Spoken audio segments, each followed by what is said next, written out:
ओम शांति।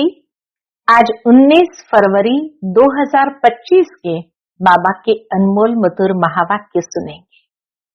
आज की मुरली में बाबा कहे, जैसे दुनिया में कोई व्यक्ति जब मर जाता है, शरीर छोड़ देता है, तो सिर्फ संस्कार जाते हैं, बाकी पिछले जन्म की पढ़ाई, बातें, रिश्ते सब कुछ भूल जाता है। ठीक इसी तरह बाबा कहे, तुम्हें भी यहाँ इस पुरानी दुनिया से बिल्कुल मर जाना है। संस्कार रहेंगे और उसी संस्कार को परिवर्तन करने की मेहनत करनी है। बाबा जो बातें सुनाते हैं, उन बातों को धारण करते हुए धीरे धीरे संस्कार परिवर्तन होते जाएंगे। बाकी बाबा कहे, तुम्हें भी और सब बातों से स्वयं को दूर कर देना है, अर्थात भूल जाना है। कौन सी बातें भूल जानी है? बाबा कहे, इस पुरानी दुनिया के जो भी शास्त्रों की बातें आदि है, सब कुछ भूल जाओ। बाबा जो नई बातें सुनाते हैं, उन नई बातों को धारण करते जाओ और इस तरह से अपने संस्कारों में परिवर्तन ले आओ। तो सुनते हैं आज के बाबा के अनमोल मधुर महावाक्य। ओम शांति। मीठे बच्चे, तुमने अब तक जो कुछ पढ़ा है उसे भूल जाओ। जीते जी मरना माना सब कुछ भूलना, पिछला कुछ भी याद न आए। आज की मुरली से प्रश्न है, जो पूरा जीते जी मरे हुए नहीं है, उनकी निशानी क्या होगी? उत्तर, वह बाप से भी आर्ग्यू करते रहेंगे, शास्त्रों का मिसाल देते रहेंगे। जो पूरा मर गए वह कहेंगे बाबा जो सुनाते वही सच है। ये अंतर है। जो पूरा मरे हुए नहीं है, वो बाबा की हर बात के लिए आर्ग्यू करते हैं, शास्त्रों का मिसाल देते हैं, और जो पूरा मर गए हैं वो कहेंगे बाबा जो सुनाए वही सच है। हमने आधा कल्प जो सुना वह झूठ ही था, इसलिए अब उसे मुख पर भी न लाए। बाप ने कहा है, hear no evil, see no evil, talk no evil. आज की मुरली से पहले गीत बजा है, ओम नमो शिवाय। ओम शांति। बच्चों को समझाया गया है, जब शांति में बिठाते हो, जिसको निष्ठा अक्षर दिया है, ये ड्रिल कराई जाती है। अब बाप बैठ रूहानी बच्चों को समझाते हैं कि जो जीते जी मरे हैं, कहते हैं हम जीते जी मर चुके हैं। जैसे उदाहरण के लिए बाबा स्पष्ट करते हैं, जैसे मनुष्य मरता है तो सब कुछ भूल जाता है, सिर्फ संस्कार रहते हैं। अभी तुम भी बाप का बनकर दुनिया से मर गए हो। बाप कहते हैं तुम्हारे में भक्ति के संस्कार थे, अब वह संस्कार बदल रहे हैं। कैसे बदल रहे हैं? तो जीते जी तुम मरते हो ना, वह संस्कार बदल रहे हैं तो जरूर है जीते जी मरते हो ना। मरने से मनुष्य पड़ा हुआ सब कुछ भूल जाता है, फिर दूसरे जन्म में नए सिर पड़ना होता है। बाप भी कहते हैं तुम जो कुछ भी पड़े हुए हो वह भूल जाओ। तुम तो बाप के बने हो ना, मैं तुमको नई बातें सुनाता हूँ। बाबा आकर हमें नई बात सुनाते हैं। तो अब वेद, शास्त्र, ग्रंथ, जप, तप आदि ये सब बातें भूल जाओ। इसलिए ही कहा है, hear no evil, see no evil, talk no evil. यह तुम बच्चों के लिए है। कई बहुत शास्त्र आदि पढ़े हुए हैं, पूरा मरे नहीं है तो फालतू आर्ग्यू करेंगे। मर गए फिर कभी आर्ग्यू नहीं करेंगे, कहेंगे बाप ने जो सुनाया है वही सच है। बाकी बातें हम मुख पर क्यों लाए? बाप कहते हैं ये मुख में लाओ ही नहीं। हियर नो इविल, बाप ने डायरेक्शन दिया ना, कुछ भी सुनो नहीं। बोलो अभी हम ज्ञान सागर के बच्चे बने हैं, तो भक्ति को क्यों याद करें? भक्ति का फल ज्ञान मिला है, तो फिर भक्ति को क्यों याद करें? हम एक भगवान को ही याद करते हैं। बाप ने कहा है भक्ति मार्ग को भूल जाओ।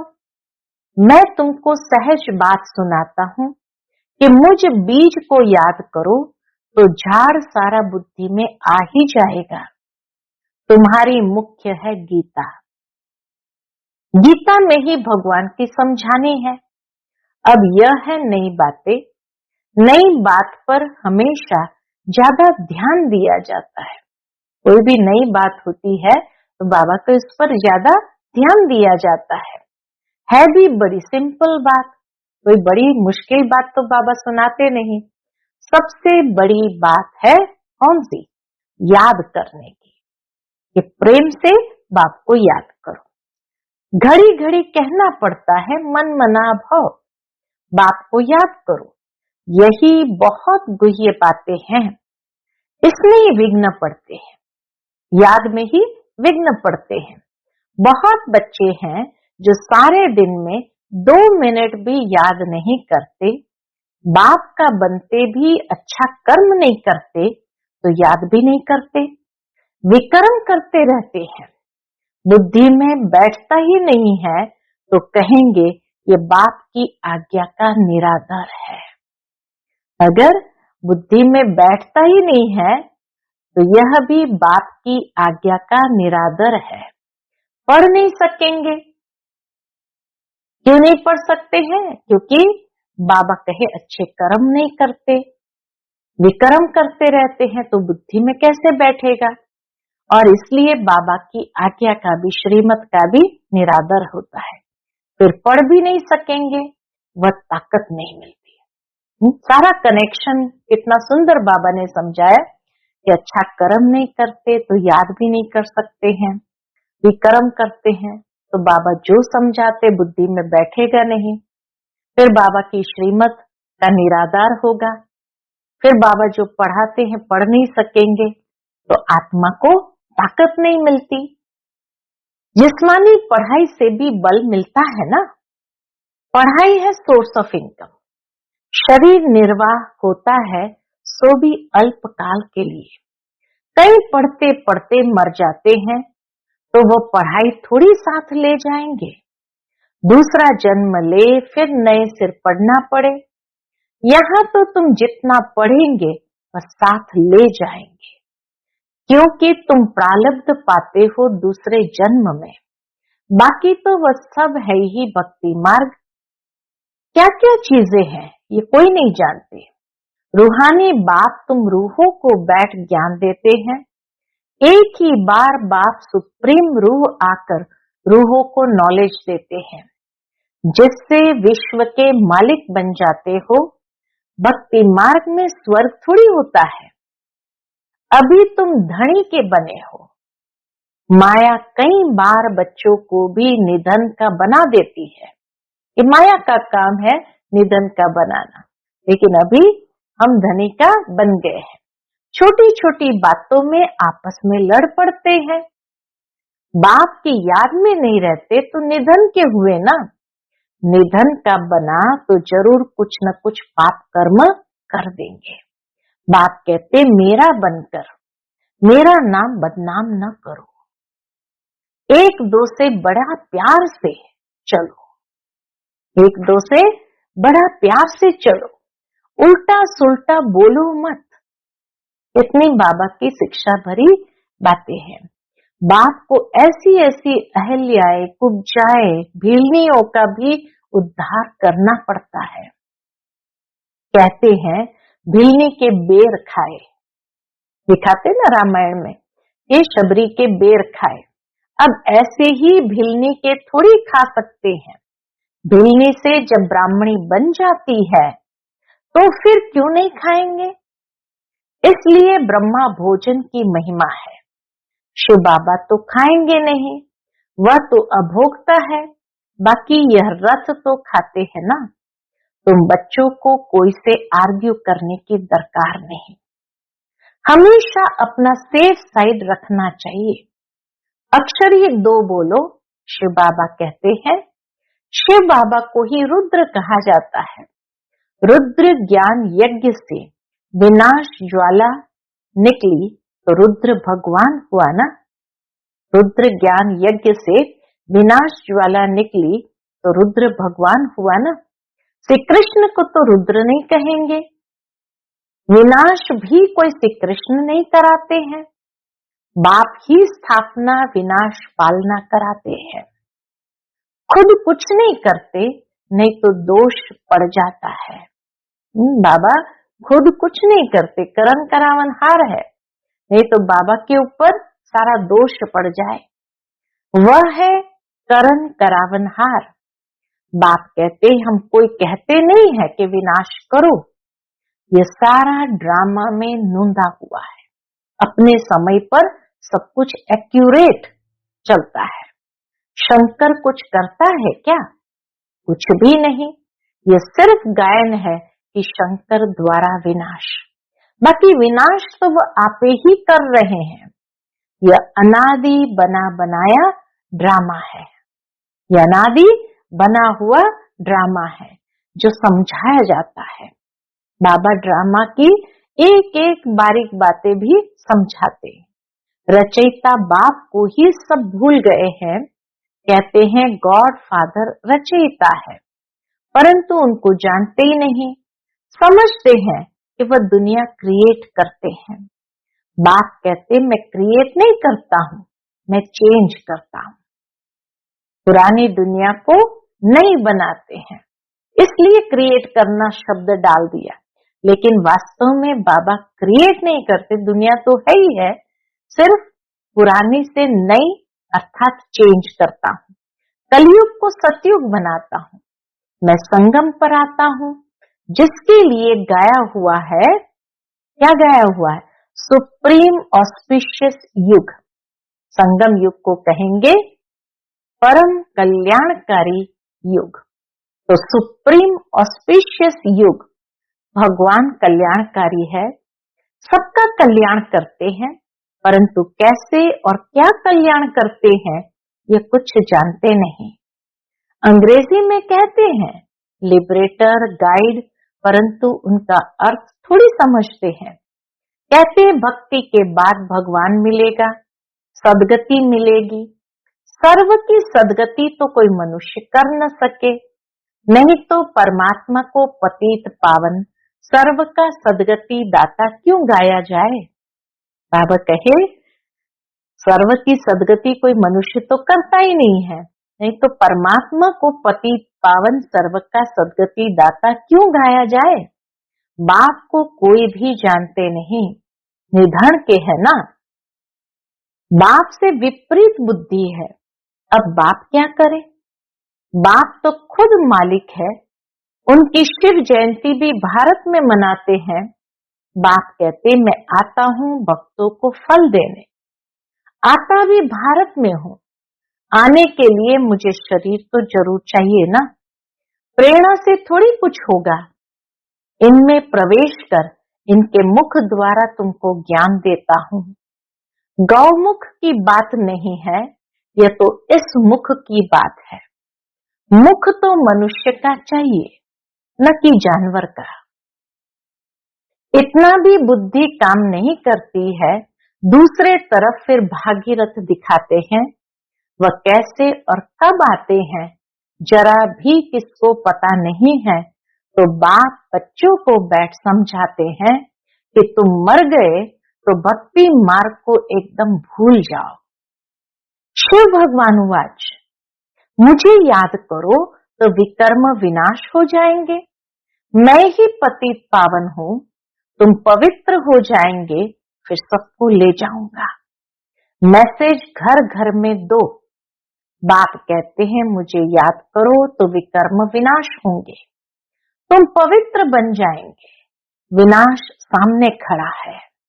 तुम बुलाते भी हो, हे पतित पावन आओ, पतितों को पावन बनाओ, राम राज्य स्थापन करो।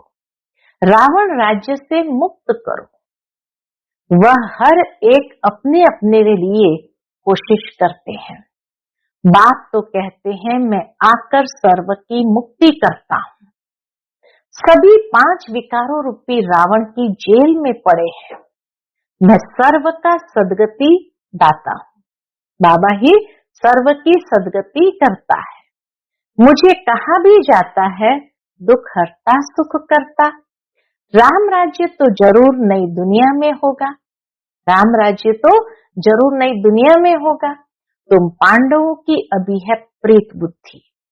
कोई कोई की तो फौरन प्रीत बुद्धि बन जाती है, कोई कोई की आहिस्ते आहिस्ते प्रीत जुटती है। कोई तो कहते बस हम सब कुछ बाप को सरेंडर करते हैं, सिवाय एक के दूसरा कोई रहा ही नहीं। सबका सहारा एक गॉड ही है। कितनी सिंपल से सिंपल बात है। कौन सी बात बहुत सिंपल है? बाप को याद करो और चक्र को याद करो तो चक्रवर्ती राजा रानी बनेंगे। यह स्कूल ही है विश्व के मालिक बनने का। तब चक्रवर्ती राजा नाम पड़ा है। ये बाबा की स्कूल है विश्व का मालिक बनने का। तब बाबा कहे इसको चक्रवर्ती राजा नाम पड़ा है। चक्र को जानने से फिर चक्रवर्ती बनते हैं। ये बाप ही समझाते हैं। बाकी आर्ग्यू कुछ भी नहीं करनी है। बोलो भक्ति मार्ग की सब बातें छोड़ो। बाप कहते हैं सिर्फ मुझे याद करो। सिर्फ एक बाप को ही याद करना है। मूल बात ही यह है। मूल बात ही है बाबा को याद करेंगे तो पावन बनेंगे, विकर्म विनाश होंगे और नई दुनिया में जाने योग्य बनेंगे। तो मूल बात ही यह है। जो तीव्र पुरुषार्थी होते हैं वह जोर से पढ़ाई में लग जाते हैं। बहुत ताकत से, शक्ति से पढ़ाई में लग जाते हैं। जिनको पढ़ाई का शौक रहता है वह सवेरे उठकर पढ़ाई करते हैं। भक्ति वाले भी सवेरे उठते हैं। नौधा भक्ति कितनी करते हैं। जब सिर काटने लगते हैं तो साक्षात्कार होता है। काशी कलवट पर जब सिर काटने को हो जाते हैं तब साक्षात्कार होता है। यहाँ तो बाबा कहते हैं ये साक्षात्कार भी नुकसान कारक है। साक्षात्कार में जाने से पढ़ाई और योग दोनों बंद हो जाता है। टाइम वेस्ट हो जाता है। इसलिए ध्यान आदि का शौक तो बिल्कुल नहीं रखना है। यह भी बड़ी बीमारी है जिससे माया की प्रवेशता हो जाती है। जैसे लड़ाई के समय न्यूज सुनाते हैं तो बीच में ऐसी कुछ खराबी कर देते हैं जो कोई सुन न सके। माया भी बहुतों को विघ्न डालती है। बाप को याद करने नहीं देती। समझा जाता इनकी तकदीर में विघ्न है। बाबा भी समझ जाता तो समझा जाता है इनकी तकदीर में विघ्न है। देखा जाता है कि माया की प्रवेशता तो नहीं है। बाबा देखते हैं कहीं माया की प्रवेशता तो नहीं है, बेकायदे तो नहीं कुछ बोलते हैं, तो फिर झट बाबा नीचे उतार देंगे। बहुत मनुष्य कहते हैं हमको सिर्फ साक्षात्कार हो तो इतना सब धन माल आदि हम आपको दे देंगे। बाबा कहते हैं ये तुम अपने पास ही रखो। भगवान को तुम्हारे पैसे की क्या दरकार रखी है। बाप तो जानते हैं इस पुरानी दुनिया में जो कुछ भी है सब भस्म हो जाएगा। बाबा के सामने साकार में एक भाई आया था कहीं से, तो उसने बाबा को कहा बस मुझे एक बार साक्षात्कार करा दो, मैं अपना सब कुछ आपको दे दूंगा। तो उसके लिए बाबा ने कहा था तुम अपने पास ही रखो, भगवान को तुम्हारे पैसे की क्या दरकार रखी है। बाप तो जानते हैं इस पुरानी दुनिया में जो कुछ है सब भस्म हो जाएगा। बाबा क्या करेंगे। बाबा पास तो फुरी फुरी तालाब हो जाता है, बूंद बूंद से सरोवर भरता है। बाप के डायरेक्शन पर चलो, हॉस्पिटल कम यूनिवर्सिटी खोलो, जहां कोई भी आकर विश्व का मालिक बन सके। 3 पैर पृथ्वी में बैठ तुमको मनुष्य को नर से नारायण बनाना है। बाबा कहते 3 पैर पृथ्वी पर बैठो और मनुष्य को नर से नारायण बनाना है, परंतु 3 पैर पृथ्वी के भी नहीं मिलते हैं। बाप कहते हैं मैं तुमको सभी वेद शास्त्रों का सार बताता हूँ। ये शास्त्र है सब भक्ति मार्ग के। बाबा कोई निंदा नहीं करते हैं, ये तो खेल बना हुआ है, यह सिर्फ समझाने के लिए कहा जाता है तो फिर भी खेल ना। खेल की हम निंदा नहीं कर सकते हैं। हम कहते हैं ज्ञान सूर्य ज्ञान चंद्रमा, तो फिर वह चंद्रमा आदि में जाकर ढूंढते हैं। ज्ञान सूर्य ज्ञान चंद्रमा, तो वो जाकर स्थूल चंद्रमा में ढूंढते हैं। वहां कोई राजाई रखी है क्या? जापानी लोग सूर्य को मानते हैं, हम कहते हैं सूर्यवंशी। वह फिर सूर्य की बैठ पूजा करते हैं, सूर्य को पानी देते हैं। तो बाबा ने बच्चों को समझाया है कोई बात में जास्ती आर्ग्यू नहीं करनी है, बात ही एक सुनाओ। बाप कहते माम एकम याद करो तो पावन बनेंगे। अभी रावण राज्य में सब पतित है, परंतु अपने को पतित कोई मानते थोड़ी है। बच्चे, तुम्हारी एक आंख में शांति धाम, एक आंख में सुख धाम, बाकी इस दुख धाम को भूल जाओ। आज सारी मुरली में बाबा ने जीते जी मर जाओ, पुरानी बातों को भूल जाओ, शास्त्रों की बातों को भूल जाओ, इस दुख धाम को भूल जाओ। तुम हो चैतन्य लाइट हाउस। अभी प्रदर्शनी में भी नाम रखा है भारत द लाइट हाउस, लेकिन वह कोई थोड़ी समझेंगे। तुम अभी लाइट हाउस हो ना, बोर्ड पर लाइट हाउस टिम्बर को रास्ता बताते हैं। तुम भी सबको रास्ता बताते हो, कहाँ का? मुक्ति और जीवन मुक्ति धाम का। जब कोई भी प्रदर्शनी में आते हैं तो बहुत प्रेम से बोलो गॉड फादर तो सबका एक है ना। गॉड फादर या परम पिता कहते हैं कि मुझे याद करो, तो जरूर मुख द्वारा कहेंगे ना। ब्रह्मा द्वारा स्थापना, हम सब ब्राह्मण ब्राह्मणियां हैं, ब्रह्मा मुख वंशावली। तुम ब्राह्मणों की वह ब्राह्मण भी महिमा गाते हैं, ब्राह्मण देवताय नमः। ऊंच से ऊंच है ही एक बात, वह कहते हैं मैं तुमको ऊंच से ऊंच राजयोग सिखाता हूँ, जिससे तुम सारे विश्व के मालिक बनते हो। वह राजाई तुमसे कोई छीन न सके। भारत का विश्व पर राज्य था, भारत की कितनी महिमा है। अभी तुम जानते हो कि हम श्रीमत पर यह राज्य स्थापन कर रहे हैं। वो कहते हैं हम श्रीमत पर यह राज्य स्थापन कर रहे हैं। अच्छा, मीठे मीठे सिकिलिदे बच्चों प्रति माता पिता बाप दादा का याद प्यार और गुड मॉर्निंग।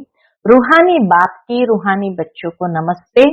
हम सभी रूहानी बच्चों की रूहानी माता पिता बाप दादा को याद प्यार गुड मॉर्निंग और नमस्ते नमस्ते। शुक्रिया बाबा, शुक्रिया। आज की मुरली से धारणा के लिए मुख्य सार है। पहली पॉइंट, तीव्र पुरुषार्थी बनने के लिए पढ़ाई का शौक रखना है। सवेरे सवेरे उठकर पढ़ाई पढ़नी है, साक्षात्कार की आश नहीं रखनी है, इसमें भी टाइम वेस्ट जाता है।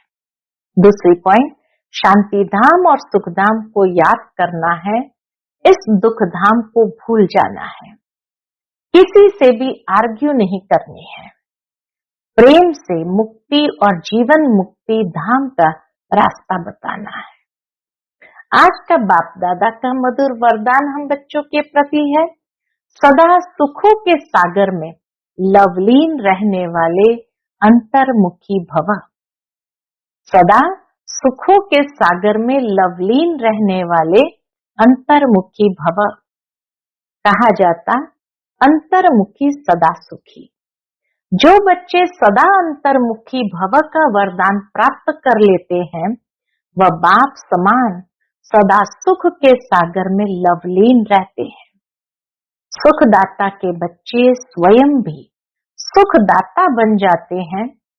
सर्व आत्माओं को सुख का ही खजाना बांटते हैं। तो अब अंतर्मुखी बन ऐसी संपन्न मूर्ति बन जाओ, जो आपके पास कोई भी किसी भी भावना से आए, अपनी भावना संपन्न करके जाए। जैसे बाप के खजाने में अप्राप्त तो कोई वस्तु नहीं, वैसे आप भी बाप समान भरपूर बनो। आज का स्लोगन है, रूहानी शान में रहो तो कभी भी अभिमान की फीलिंग नहीं आएगी। रूहानी शान में रहो तो कभी भी अभिमान की फीलिंग नहीं आएगी। आज का अव्यक्त इशारा है, एकांत प्रिय बनो, एकता और एकाग्रता को अपनाओ। अपने को सदैव अंडरग्राउंड अर्थात अंतर्मुखी बनाने की कोशिश करो। अंडरग्राउंड भी सारी कारोबार चलती है, वैसे अंतर्मुखी होकर भी कार्य कर सकते हैं। अंतर्मुखी होकर के कार्य करने से एक तो विघ्नों से बचाव, दूसरा समय का बचाव, तीसरा संकल्पों का बचाव व बचत हो जाएगी। एकांतवासी भी और साथ साथ रमणीकता भी इतने ही हो, बैलेंस हो। एकांतवासी भी और साथ साथ रमणीकता भी इतनी ही हो। अच्छा, ओम शांति।